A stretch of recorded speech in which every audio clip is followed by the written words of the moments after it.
80 साल की उम्र तक भगवान को प्यारे हो जाते हैं।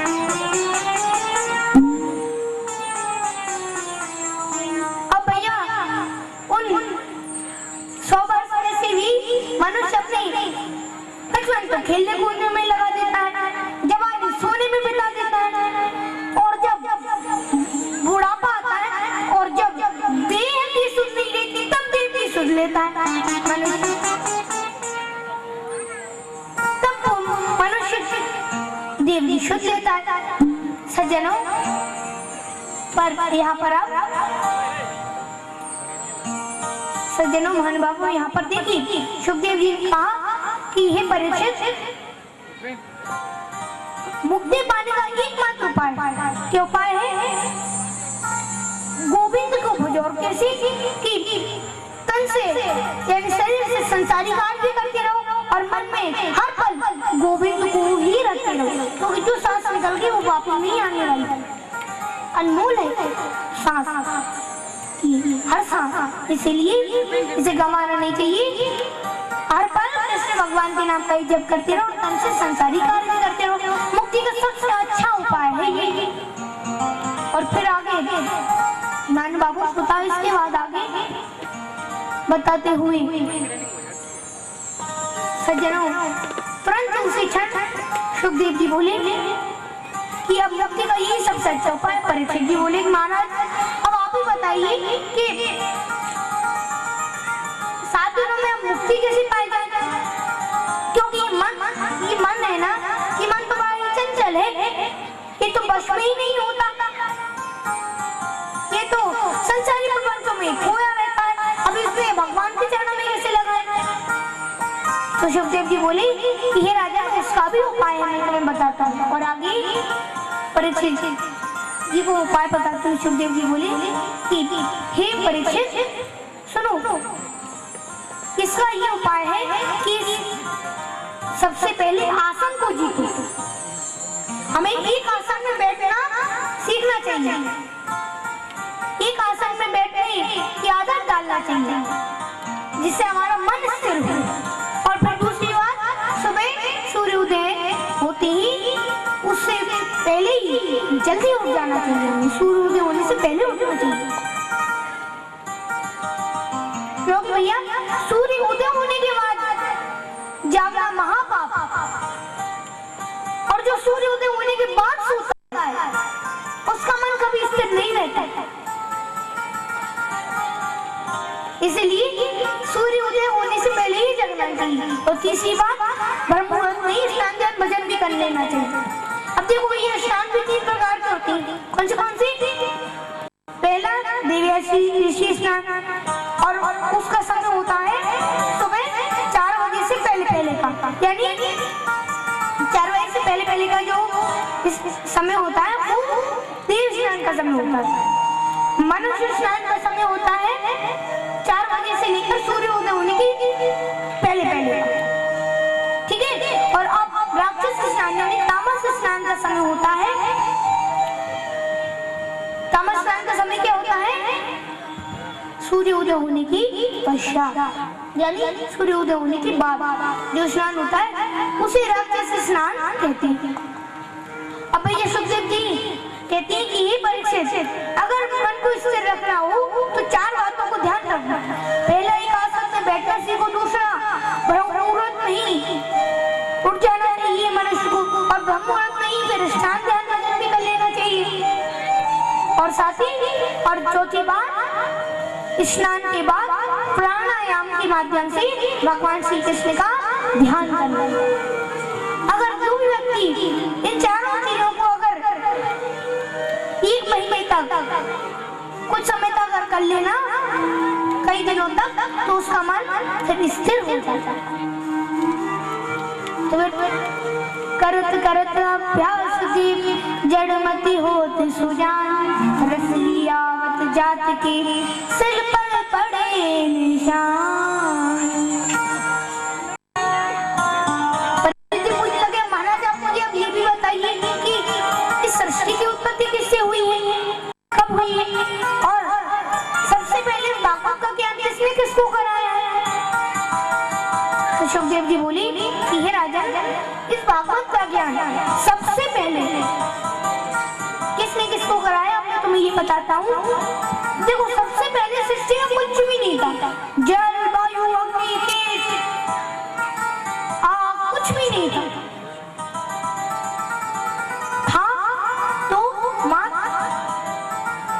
तो मात्र और मात्र परब्रह्म उस समय। और परब्रह्म ने एक दिन मन ही मन में सोचा कि क्यों ना मैं एक से अलग हो जाऊं, अनेक हो जाऊं। तो सबसे पहले परब्रह्म ने जल की रचना की, जल। और परब्रह्म जल में ही शयन करने लगी। सज्जनों, जल का एक अर्थ नार भी होता है, नार है ना। और जब परब्रह्म नार का शयन करने लगी तो उनका नाम नारायण पड़ गया। बोलो नारायण भगवान। अब उसके बाद भगवान ने सोचा अब भी मैं अकेला हूँ, तो भैया भगवान की टुंडी से एक कमल के फूल की, एक कमल का फूल निकला और उस कमल के फूल से ब्रह्मा जी प्रकट हुए। बोलो ब्रह्मा जी। अब ये ब्रह्मा जी सोच लगे मैं कौन हूँ, क्या हूँ, कहाँ से आया। तो भैया वो इधर उधर ढूंढने लगे मैं कौन हूँ, क्या हूँ। उन्होंने कमल की डंडी में भी बहुत देखा, पर उन्हें जब कुछ पता न चला तो उन्हें दो शब्द सुनाई थी, दो शब्द। क्या? पहला था और दूसरा पा। तो फिर यानी दोनों को मिलाया तो क्या हुआ, तप। तो भैया ब्रह्मा जी तपस्या करने लगे और तपस्या करते ही उनको भगवान नारायण ने दर्शन भी दिए। नारायण भगवान बोले कि हे ब्रह्मा, मैं तुमसे प्रसन्न हूँ और अब मेरे वरदान से जाओ, मैं तुम्हें वरदान देता हूँ, जाओ तुम सृष्टि की रचना करो, सृष्टि की तुम रचना करो, मैं सृष्टि की रचना का कार्यभार में तुम्हें सौंपता हूँ। तो भैया यहाँ पर ब्रह्मा जी मन ही मन में सोच लगे और बोले कि हे प्रभु, आप मुझे कुछ उपदेश भी दे दीजिए, क्योंकि आजकल के आदमी को थोड़ा सा भी अगर पद प्रतिष्ठा और अहंकार मिल जाए तो फूल की कुंभा हो जाता है। और ब्रह्मा जी बोले अगर प्रभु मुझे सृष्टि की रचना करूंगा मैं, तो मुझे तो इतने बड़े कार्य में अगर जरा सा भी अभिमान हो गया तो मेरा तो जीवन ही व्यर्थ चला जाएगा। इसलिए हे प्रभु, कुछ उपदेश दे दीजिए जिससे मेरा कल्याण हो सके। तो सज्जनों, इतना सुनते ही भगवान ने फिर ब्रह्मा जी को 4 श्लोकी भागवत को, सबसे पहले भगवान नारायण ने ब्रह्मा जी को 4 श्लोकी भागवत कथा का श्रवण कराया, उसे सुनाया। बोलो भागवत महारानी की। बोलिए राधे राधे। और जोर से बोलना पड़ेगा। और भैया जब नारायण भगवान ने भागवत का ज्ञान कराकर उन्हें बहुत प्रकार से ब्रह्मा जी को ज्ञान दिया, तो उसके बाद उन्हें इसके साथ ही और कई बातों का ज्ञान कराया। उन्होंने बताया कि सृष्टि के बनने के बाद भी मैं ही रहता हूँ, इस सृष्टि के रचना होने के पहले भी मैं ही रहता हूँ और इसका लय प्रलय होने के बाद भी मैं ही रहता हूँ। जल, वायु, हवा और तेज, इन 5 तत्वों से मिलकर पूरी पृथ्वी बनी और उसके सभी नर नारी बने। और फिर बाद में उसी में मिल जाती हैं। चित जल पावक गगन समीरा, पंच रचित अति अदम शरीरा, एक अनंत त्रिकाल सच व्यापक शक्ति दिखाए, सजत पालत जगत हरत जग शोभा वर्णी न जाए।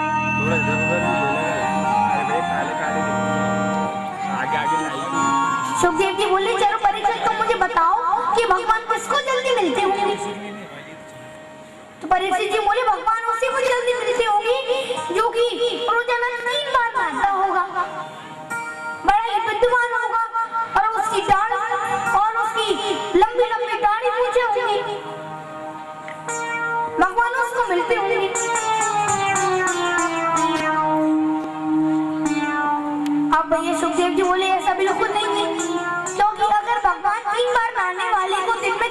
नहाने वाले व्यक्ति को मिलते हैं, वैसे भैया मछली तो जीवन भर ही पानी में रहती है। नाय धोए का भया जो वन पहले न जाए, मीन सदा जल में रहे धोए बास ना जाए।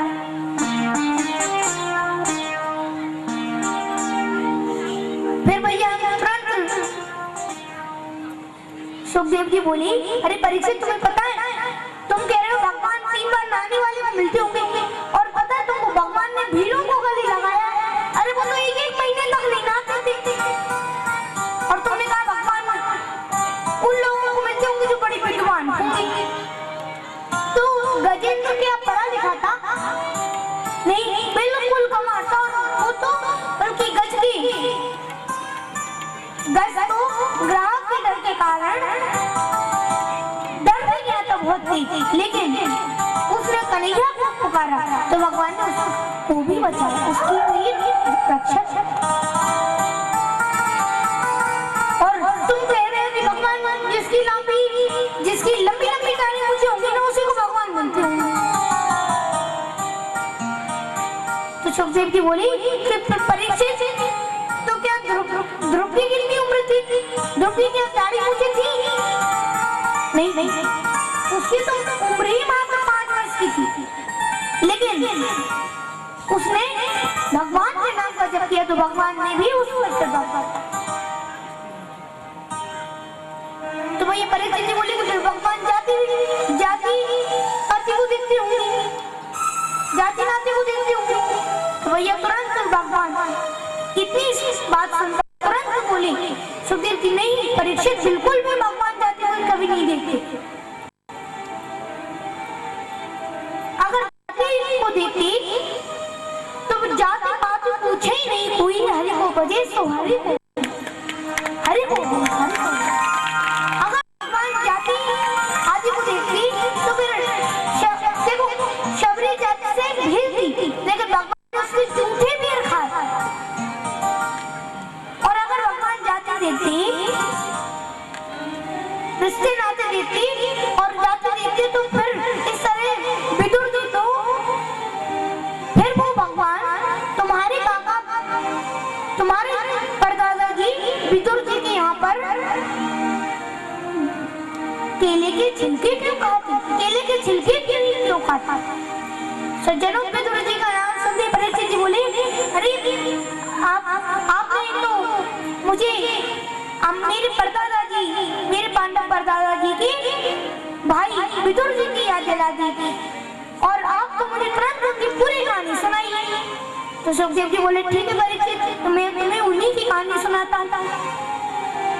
तो सज्जनों को उनकी कहानी सुनाते हुए बोली, सज्जनों आप लोग जानते ही हो, जब कौरव पांडवों पर अत्याचार कर रहे थे, पूरे लाक्षा ग्रह में आदि में जलाने का षड्यंत्र भी रच रहे थे, उस समय विदुर जी हस्तिनापुर के महामंत्री थे।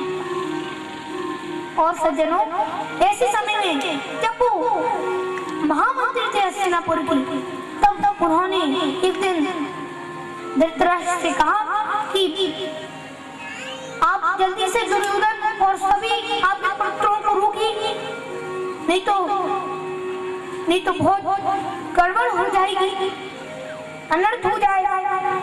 तो सज्जनों, इतना सुनते ही ये बात दुर्योधन ने सुनी, तो वो तुरंत अब अपने पास एक अन्य बुलाकर उससे बोला, क्यों दासीपुत्र, मैंने तुझे मंत्री बनाया और तू मेरे ही विरुद्ध में मेरे पिताजी को भड़का रहा है, जा तो मेरे से दूर हो जा, आज के बाद कभी महल में मत दिख जाना। तो सज्जनों, विदुर जी अपनी पत्नी से महल से चले गए और जंगल में एक कुटिया बनाने, एक छोटी सी कुटिया बनाकर रहने लगे। अब सज्जनों, कुछ ही समय बाद भगवान श्री कृष्ण का हस्तिनापुर में आगमन होता है। वो पांडवों की तरफ से एक शांति दूत बनकर आती है। तो कृष्ण भगवान से कपटपूर्ण मित्रता करने के लिए सज्जनों देखिए, दुर्योधन ने पूरे के पूरे हस्तिनापुर को सजवा दिया, उसमें जगह जगह मालाएं कलश आदि सब सजवा दी। और जैसे ही कृष्ण का नगरागमन हुआ बरसात होने लगी, जगह जगह उनका स्वागत होता। और जैसे ही वो महल में प्रवेश करती तो तुरंत दुर्योधन बोला, आओ मधुसूदन, आओ द्वारकाधीश, आओ, आपका स्वागत होता है। अब आप यहाँ पर किस कारण से आए हो ये भी बताइए। तो दुर्योधन की बात सुनकर तुरंत कन्हैया बोली, पहले तुम ये बताओ दुर्योधन के पांडव तुम्हारे कौन लगते? दुर्योधन बोला कि भाई लगते हैं, काका की बेटी है वो मेरे। तो कन्हैया बोली, फिर इस राज पर उनका भी इतना ही अधिकार है जितना तुम्हारा है, इसलिए तुमको उनको भी